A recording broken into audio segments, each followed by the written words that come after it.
Assalamualaikum warahmatullahi wabarakatuh. Kami dari kelompok 4 akan menjelaskan tupoksi dan kegunaan LCD, tata cara penggunaan LCD 10 dan 9 dan memainkan peran sebagai junior dan senior.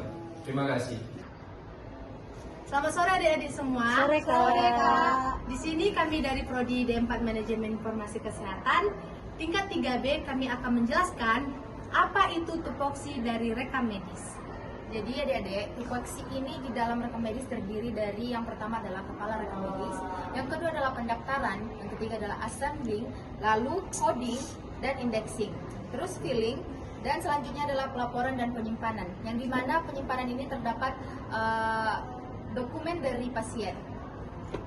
Nah, di sini kami akan menjelaskan pengertian dari tupoksi rekam medis tersebut, yaitu yang pertama pendaftaran rekam medis. Pendaftaran rekam medis merupakan bagian terdepan dari pelayanan puskesmas ataupun rumah sakit di mana pasien melakukan identifikasi pasien. Lalu assembling adalah tindakan penggabungan komponen atau bagian berbeda menjadi satu. Lalu setelah itu analisis merupakan kegiatan untuk memeriksa dan menyelidiki suatu peristiwa melalui data dan mengetahui keadaan yang sebenarnya. Lalu indexing membuat tabulasi sesuai dengan kode yang sudah dibuat ke dalam indeks. Baiklah adik-adik, tadi kakak dan abang kita sudah menjelaskan tentang tupoksi rekam medis, dan selanjutnya adalah kakak akan menjelaskan filling. Filling adalah suatu ruangan yang bertanggung jawab terhadap penyimpanan retensi dan pemusnahan rekam medis. Lalu yang terakhir adalah pelaporan dan penyimpanan.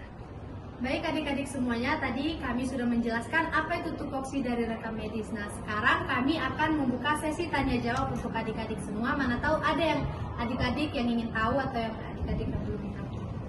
Boleh ditanyakan ya, Dik? Persilakan. Baik Kak, saya ingin bertanya. Silakan, Dik. Ingin bertanya Kak, kan Kakak sudah menjelaskan tentang rekam medis. Jadi kan kita sebagai rekam medis itu untuk menjaga rahasia, ya. Jadi pertanyaannya, apa saja hal yang harus dilakukan dalam upaya menjaga kerahasiaan rekam medis? Baiklah, jadi kita kan sebagai rekam medis harus menjaga kerahasiaan. Kenapa?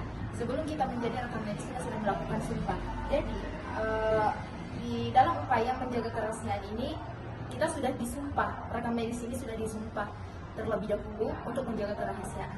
Jadi mau tidak mau itu petugas rekam medis harus menjaga kerahasiaan karena itu sudah peraturan dari awal karena sudah disumpah. Izin bertanya Kak, Ya silakan Dek. apakah rekam medis harus dibuat secara tertulis pada kertas? Baik Dek, jadi kakak akan menjawab langsung pertanyaan Adek. Jadi pertanyaan Adek itu kan apakah rekam medis harus dibuat secara tertulis pada kertas? Rekam medis harus dibuat secara tertulis lengkap dan jelas atau secara elektronik. Jadi tidak harus tertulis Dek, tapi ada juga dalam elektronik gitu. Apa sudah jelas atau masih kurang? Bisa ditambahkan sama kakak-kakak yang lain? Sudah Kak. Nah, baiklah adik-adik, di sini kakak-kakak semua akan menjelaskan bagaimana tata cara penggunaan ICD.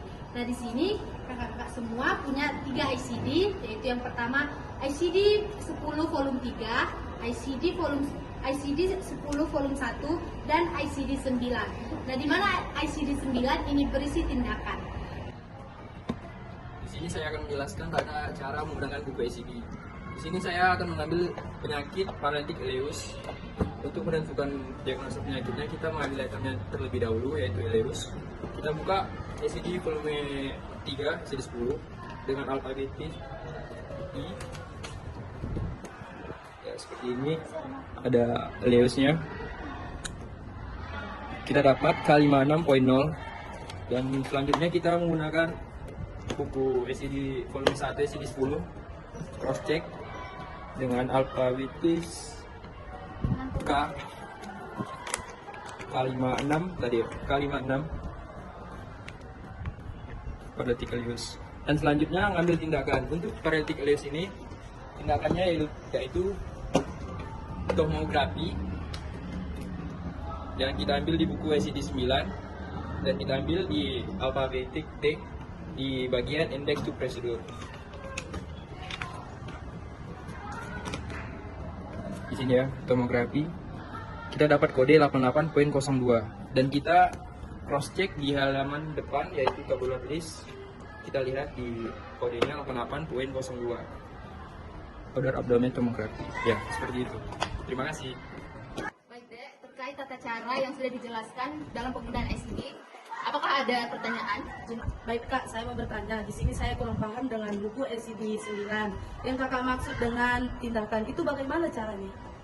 Oke. Terkait pertanyaan yang Adik sampaikan tadi yaitu tentang tindakan, yang dimana untuk mencari tindakan kita mencarinya di buku ICD 9. Yang pertama yang kita lakukan itu menentukan liter dari tindakan tersebut. Contohnya tes darah. Tes darah dapat contohnya itu kita ambil di ICD 9 itu examination of blood dengan alfabetik E. Kita mencarinya itu bagian index to prosedur pada halaman belakang.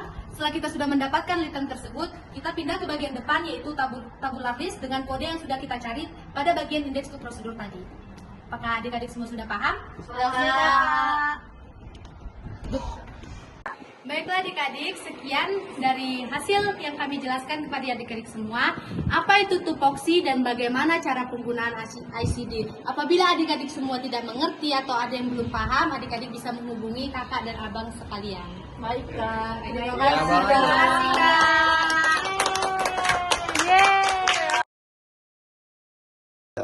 Sekian dari kami kelompok 4, kami ucapkan Terima kasih.